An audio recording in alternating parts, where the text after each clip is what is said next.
again about speeches that we've come across that Biden and Trump made. Yes, we need to look at this. And we'll start off with the video, and then we'll see where it takes us and why we have to go in this direction.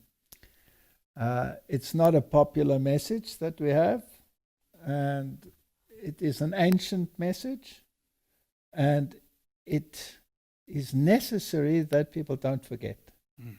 Yes.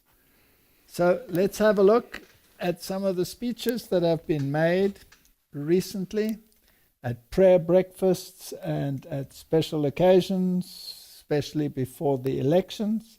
So these are brand new and they are very current. So let us look at the issue.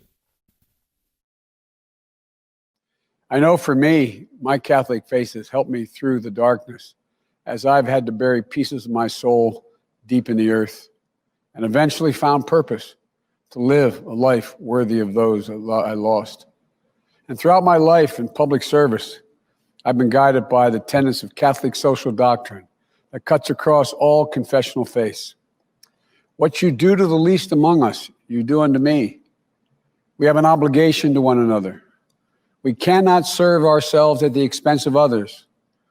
We have a responsibility to future generations. And that's the charge before us today.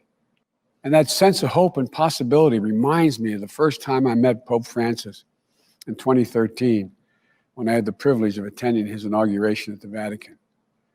When I greeted him, he said, "Mr. Vice President, you're always welcome here." He was really sending a message to the world to put out a welcome sign on the front door of our church. 2 years later, President Obama and I welcomed him at the White House. At that same moment, we shared a sense of hope and possibility together. And for me, it came at a very personal moment, a very tough time in the life of my family. Our son, Bo, had just died a few months earlier. But Pope Francis took the time to meet with my entire family to help us see the light through the darkness. I live in an amazing country. We all live in an amazing country, where an Irish Catholic kid like me from Scranton, Pennsylvania, would one day befriend a Jesuit Pope. But that's who we are as a country, where anything is possible when we care for one another, when we look out for one another, when we keep the faith. May God bless you all, and may God bless America, and may God protect our troops. Well, that was the Biden speech. This is normally a very public event, and normally the Cardinal is present, but this year it had to be a Zoom event. It's fascinating to me that the Biden camp is just as religiously orientated as the other camp. You know, we're always inclined to think that the Trump campaign and the Trump camp is closer to the King of the North. But in many respects, the Biden camp is closer than the Trump camp. Yeah. Because he mentioned the Catholic social doctrine. Exactly. And the Democratic Party has a manifesto and a vision which is much closer to the Catholic social doctrine than is the Trump camp. Yes. So the King of the North sits in both, and it doesn't really matter who wins. Yeah. The ascendancy of the King of the North philosophy can just as well be in both parties. So it doesn't matter at all who wins the election. The issue of prophecy will be fulfilled. It's quite important to notice that, because it doesn't matter which one will win, the dictates of Rome will be enforced. Absolutely, and he's on the same page. Yes. Biden is more on the page in terms of social doctrine. I just read the Pope's latest encyclical on brotherly fraternity, and I must say that I was surprised. It's about 90 pages long, and I went through it with a tooth comb, and highlighted many places. Basically, it's a rewrite of Rerum Novarum on Catholic social doctrine. And if you read it carefully, it sounds so sweet and flowery and loving and accommodating and kind. But it is basically aligned against every tenet of the Bible. And it is literally against the commandments of God. But people won't notice it because the language is so carefully chosen. It's like the joint document On the the declaration of justification by faith. Yeah, we'll look at that. We'll look at that. Yeah. This is the same type of language. That you're The speaking same about. type. They know how to disguise. And what was interesting for me, I don't know if it's, maybe I'm seeing something too much in it, but that he specifically said it's an honor to have a Jesuit Pope as a friend. Why would he want to Why would he bring want to out, say that? bring Yes. out that it's a Jesuit Pope? Yes. Well, let's look at the next ones. It is a profound honor to address the 75th annual Al Smith Dinner. For generations, this wonderful event has been a revered institution in New York and New York life. I fondly remember attending with my father a long time ago. I was a young man, but never forgot it. This organization's incredible tradition of Catholic charity exemplifies the very best, not only of this city, but of this country. I want to thank Cardinal Dolan, a very special man, for his extraordinary stewardship of the Archdiocese and for his deep dedication to God and to our nation. I also want to thank him for all of the help he's given me and so many things and so many different ways. Thank you very much, Cardinal. We very much appreciate it.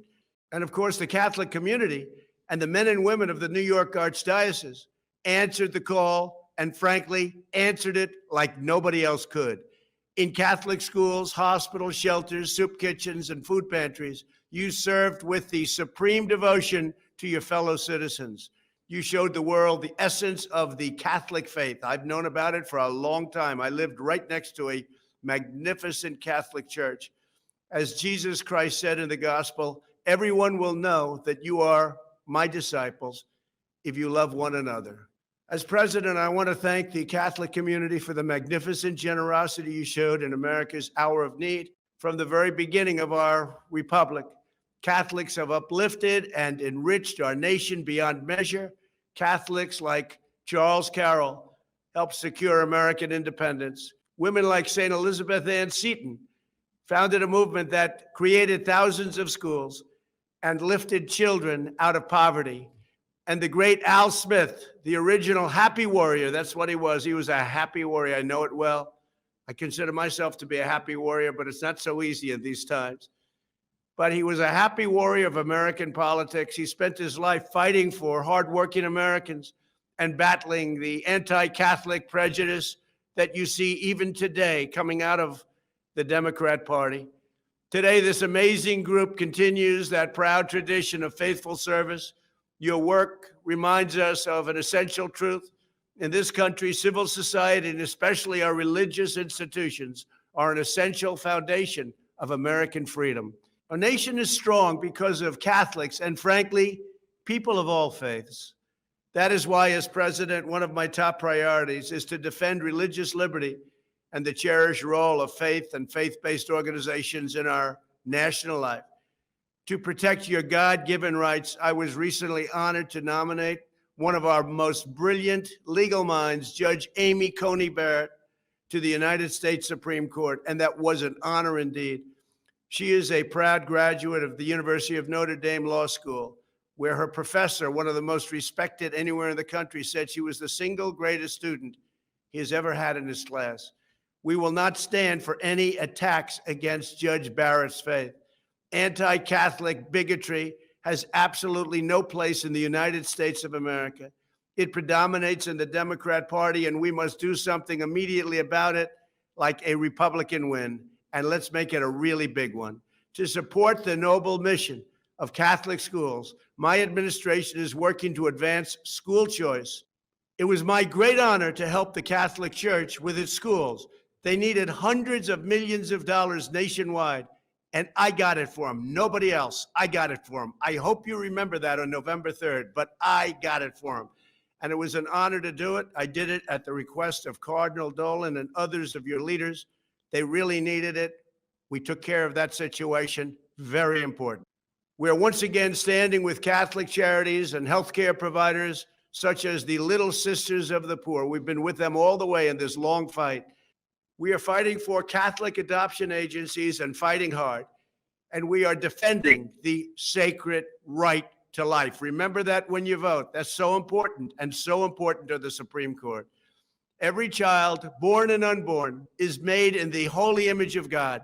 Few institutions in history have done more for New York, more for America, or more for people of the world than the Catholic Church. From the parishes of this city came the soldiers who fought to end slavery, the workers who raised up the towering skyline of Manhattan, the chaplains who landed on the beaches of Guadalcanal, the nuns who marched for civil rights, and the police officers and firefighters who we love so much, who ran into the World Trade Center on September 11th, 2001.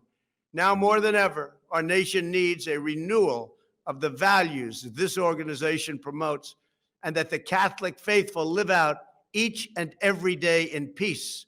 We love the Catholic people. We love the Catholic religion. And above all, we respect it greatly. As president, I will always support you in your effort to serve our fellow citizens and to lift up all humanity. I will protect the Catholic Church, and I will defend the rights of religious believers of every race, religion, color, and creed. Thank you once again to the Al Smith Memorial Foundation. God bless you, God bless New York, and God bless America. That was a mouthful. Sure. That was really quite something. You can watch that a few times to get a grip of what he actually is saying. Yes. That was very, very powerful. And he's addressing, of course, Cardinal Dolan as well, who is the head of the Knights of Malta in the United States, not worldwide, but in the United States. And he's also, the Catholic representative for the armed forces. So this is really church and state at the highest level. Yes.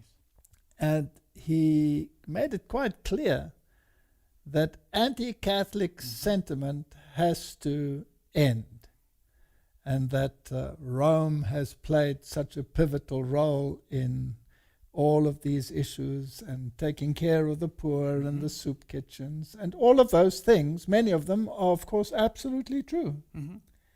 So I want to make it quite clear. Nobody here in this forum is against Catholics. No, not the persons. No, the people are doing the best they can, living according to the light that they have. Absolutely. So this is not about Catholics. This is about Catholicism. And this is where the great danger lies.